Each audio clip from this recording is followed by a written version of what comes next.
Yes, Your Honor. Good morning, Your Honor. My name is Alexa Kleska.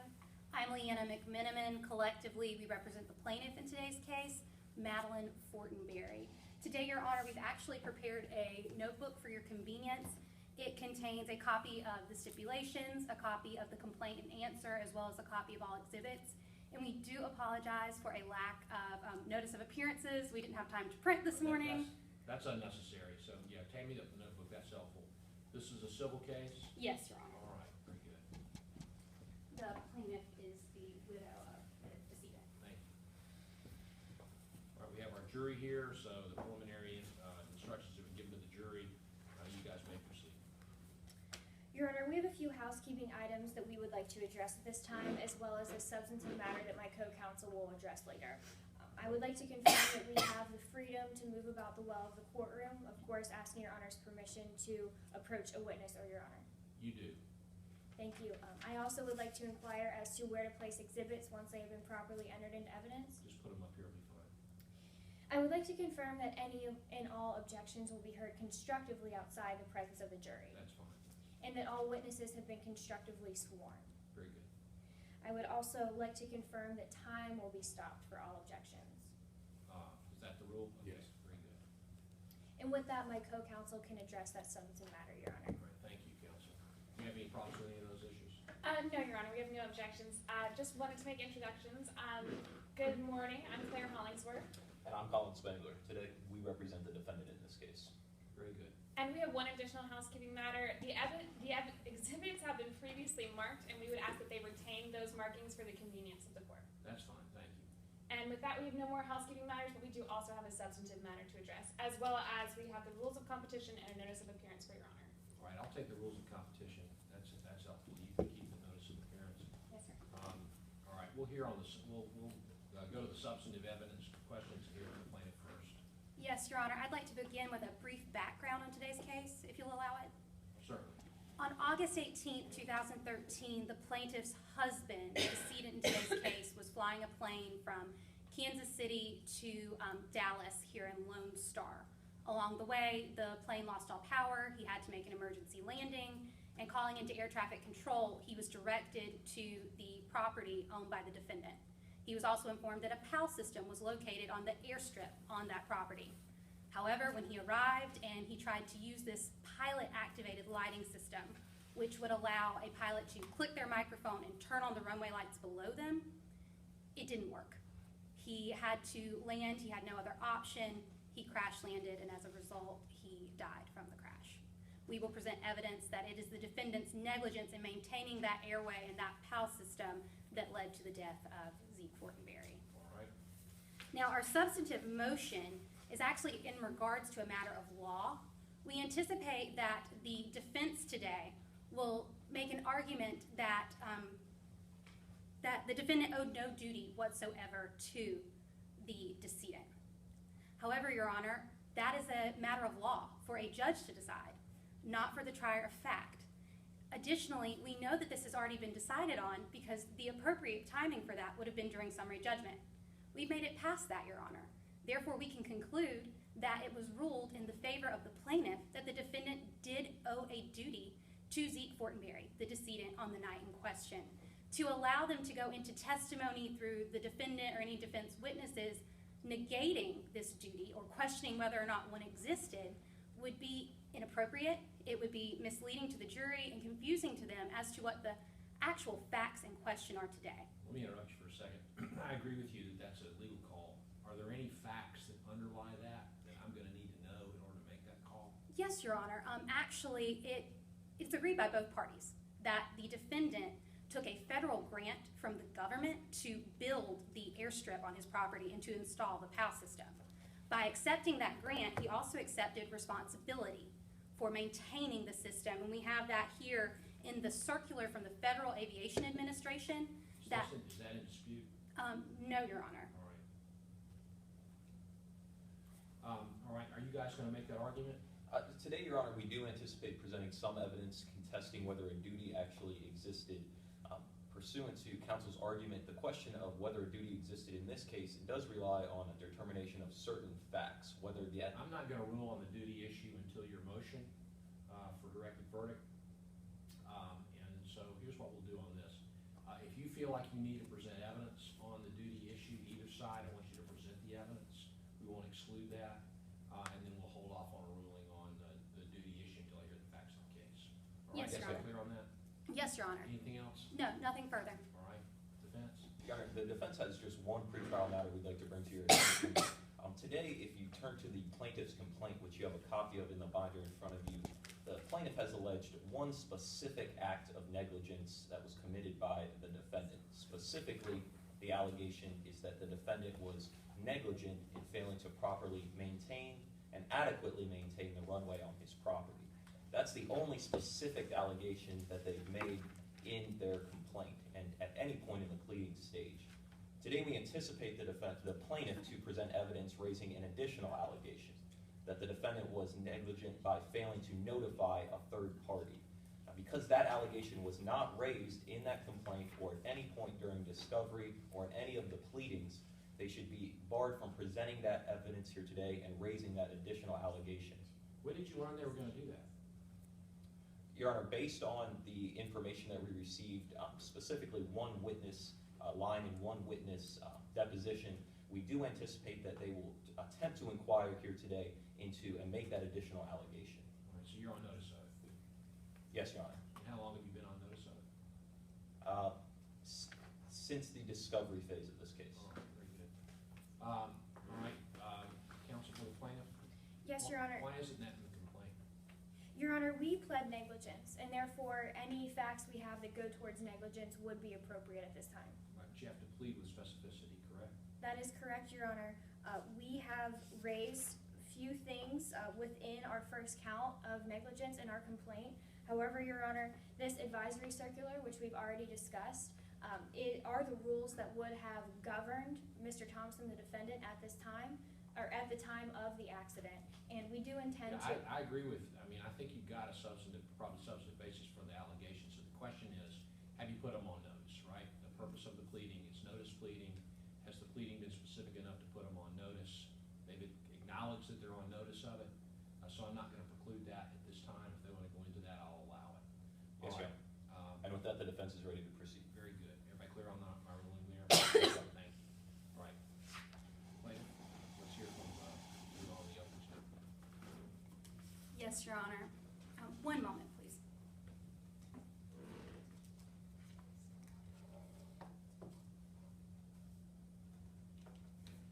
I'm fighting a bit of a cold. I That's all apologize. right. We all are at this time of year. May it please the court. Please proceed.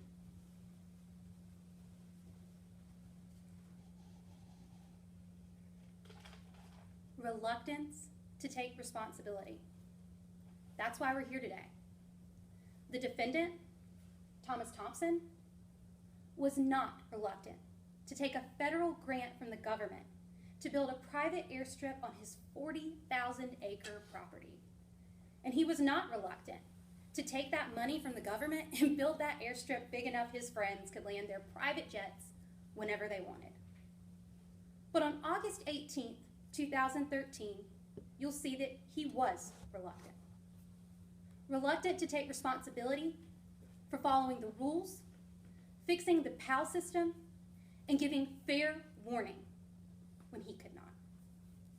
And because of the defendant's reluctance to take responsibility, a life was lost.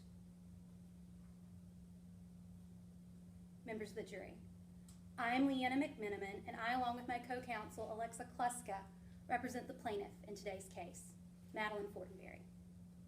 Madeline is the young widow left behind after the untimely and tragic death of her husband, Zeke Fortenberry. You'll learn that Zeke was a pilot, that he loved flying. It was his favorite thing to do. But on August 18th, 2013, little did he know that that would be his last flight. Members of the jury, he set out that night in a plane flying from Kansas City down to Dallas, right here in Lone Star. And along that short route, his plane, it lost all power. He had to make an emergency landing. And unfortunately, he was unfamiliar with the area, and the night was unbelievably dark. Zeke had no moonlight whatsoever to guide his way. So he called into air traffic control for guidance.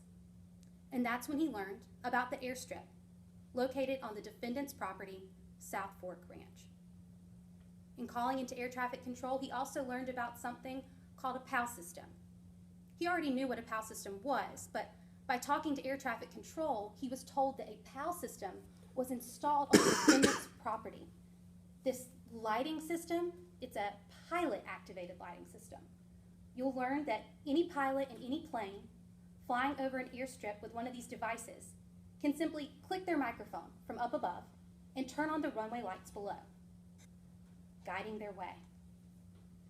But you'll also learn that on that night, the defendant's PAL system was broken, and Zeke had no way of knowing.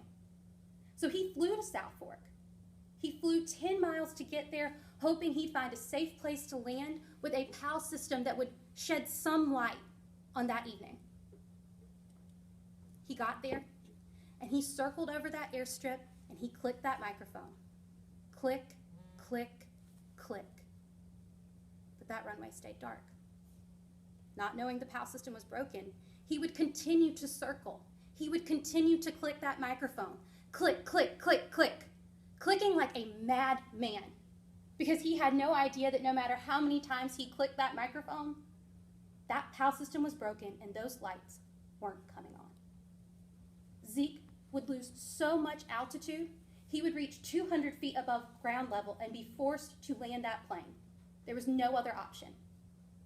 And landing into that darkness below him, he thought he was landing in an open field, but it was so dark, he landed in a forest. He landed amongst trees. His plane would crash. And Zeke, well, he'd never make it out of that plane. He'd never fly again, and he would never make it home to his wife, Madeline. But members of the jury, you'll see that it didn't have to end that way. No.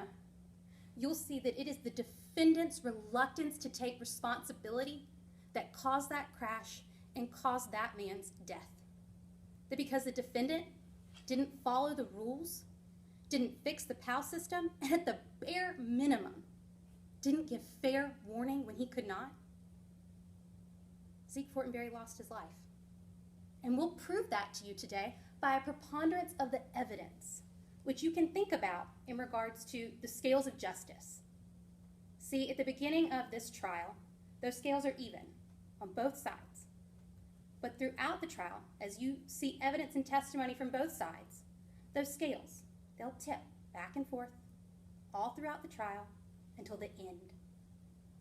When you members of the jury can see which side has a greater weight of evidence, we will produce the greater weight of evidence and tip those scales in our favor. But keep in mind, we only have to tip them ever so slightly. That's all it takes. And you find the defendant liable for the death of Zeke Fortenberry. Now, this evidence that we present is going to surround. It's going to be circular towards those three responsibilities that we've talked about. And I'd like to review them with you now. The defendant, his first responsibility was to follow the rules. As simple as that. Now, where did those rules come from? Well, when the defendant chose to take that federal grant from the government to build his airstrip out on that 40,000-acre property, to build it big enough his friends could land their private jets and their G4s whenever they wanted, it wasn't just all fun and games. It wasn't just a luxury to have that. That grant came with responsibilities. That grant came with an agreement to follow the rules set out by the FAA, or the Federal Aviation Administration. And as you'll see those rules today, they were two simple rules. That's it. And that leads us to our second responsibility. The defendant had a responsibility to fix the PAL system. Members of the jury, the FAA, because of that grant and because of the PAL system, only required the defendant to do two things: maintain the airstrip and fix the PAL system whenever he learned it was broken. Well, members of the jury, you'll see the defendant didn't do that, and a life was lost. You'll see, despite the fact that he knew over a week prior to Zeke Fortenberry's death that that PAL system wasn't working, he didn't even lift a finger to help, to fix it. You won't see evidence that he called an electrician or a mechanic to come fix that PAL system. You won't see evidence that he ordered a part that he needed to fix it. No, you won't. But members of the jury, you will see that on August 10th, 2013, the defendant sent an email to his ranch manager, a Mr. Barrett, notifying him that a friend of his had flown out to South Fork to visit and wanted to use the PAL system, but when they clicked that microphone, the lights didn't come on. A personal chef, had to go out there and turn the lights on by hand. Mr. Thompson knew. The defendant knew. Over a week before the death of Zeke Fortenberry that PAL system wasn't working, but he did nothing to fix it. And that leads us to our third and final responsibility: to give fair warning. The simplest, the easiest of them all, but the one the defendant completely ignored. One call, one email to the FAA or air traffic control, and Zeke Fortenberry could have been sent in another direction, could have found a plan B to land that plane that night. But no, the defendant didn't do that. Now that rule, you won't find it spelled out explicitly in the FAA guidelines, the rules and regulations of the FAA. Rather, members of the jury, you will find it clearly written in the rules of common sense. When the government, a government agency, tells you to do something like maintain a runway and fix the PAL system, obviously for the safety of others, for safety of pilots who will be using that PAL system, when you can't do it, you give a call. You notify people, hey, don't send pilots here, the PAL system's not working. But did the defendant do that? No, that was too much. He couldn't make that phone call. He couldn't send that email. The only email you'll see that the defendant sent in August of 2013 was an email to his ranch manager complaining that his ribs had gotten cold. That's it.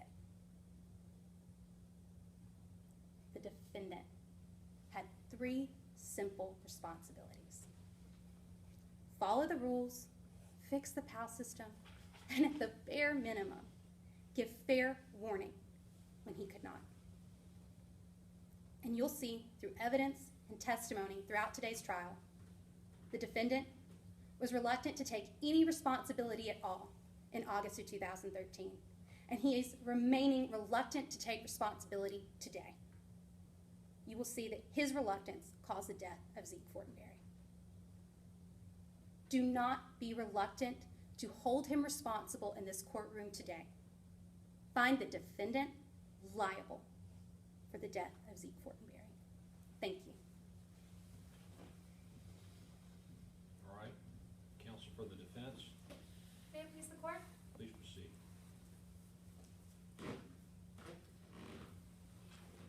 Today you'll hear about a story that ended in tragedy.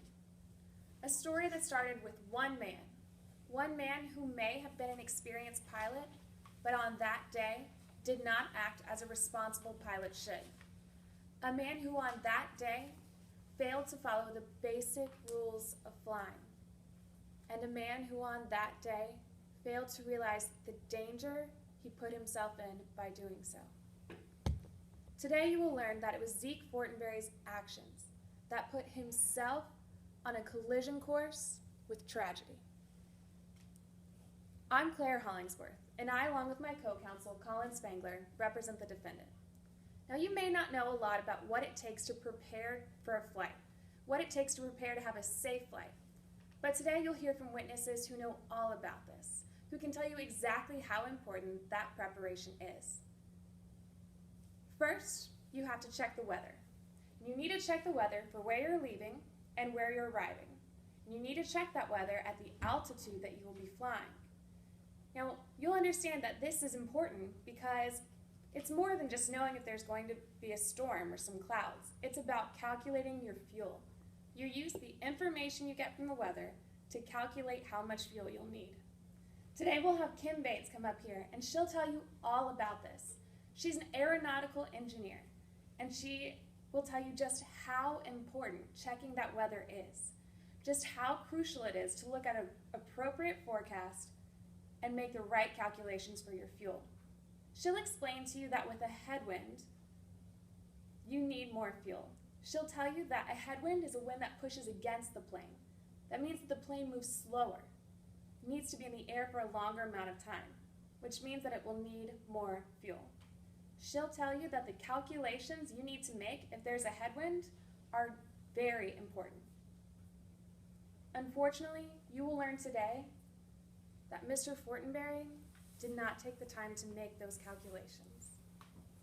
The most accurate weather report forecasts strong headwinds. But Mr. Fortenberry, he didn't look at that report. He didn't take that report into consideration when calculating how much fuel he would need. So Mr. Fortenberry took off into the night unprepared for the headwinds he would face. Mr. Fortenberry, when he was in his plane, when he was flying, he wasn't looking at his fuel gauges. The gauges they put at the front of the plane so a pilot can be aware of how much fuel they're using, and so a pilot can take action when they begin to run out of fuel. But Mr. Fortenberry wasn't monitoring those. He didn't take the appropriate actions when he started to run out of fuel. And it was these actions, this lack of preparation, and his failure to monitor his gauges that meant that he failed to follow the basic rules of flying. And it was this failure to follow the basic rules of flying that left Zeke Fortenberry on an empty tank of gas. And when Mr. Fortenberry ran out of fuel in midair, he called air traffic controller Alex Bell. But Mr. Fortenberry didn't tell Alex Bell that he'd run out of fuel. He only told him that he had lost all power in his engine. And it was only at that time that Mr. Fortenberry contacted anyone. Mr. Fortenberry was at that time too far from any public runways, so he had to make an emergency landing at a private runway. This emergency landing was necessary because Mr. Fortenberry had not taken the time to prepare for how much fuel he would need, because he had not monitored his fuel gauges, because he had not called air traffic control sooner or made any actions when he started to run out of gas. It was these actions that created a chain of events that led to Mr. Fortenberry's tragic death.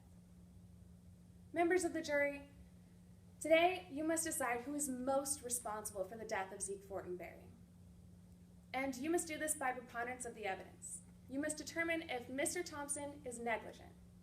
Now the judge will tell you today, after the trial, that negligence means the failure to use ordinary care. So this means that the plaintiff must prove to you that it was Mr. Thompson's failure to use ordinary care that caused the death of Zeke Fortenberry. But when considering this burden, I want you to not focus purely on the actions of Thomas Thompson, but also to focus on the actions that Mr. Fortenberry took that night. Actions that forced him to make an emergency landing on an unfamiliar runway with an empty fuel tank. Today, the plaintiff will try to create a chain of events by presenting evidence from this crash. And they will try to link this chain of events to Mr. Thompson. But members of the jury, they will be unable to do that. You will learn today that it was not Mr. Thompson who was responsible for calculating the fuel Mr. Fortenberry would need. That it was not Mr. Thompson who needed to check the weather for Mr. Fortenberry. We do not dispute that Mr. Thompson had a responsibility to maintain that runway. And we do not dispute that those lights weren't working. But today, you will learn that Mr. Thompson acted reasonably. That when he learned that there was something wrong with those lights, he did something.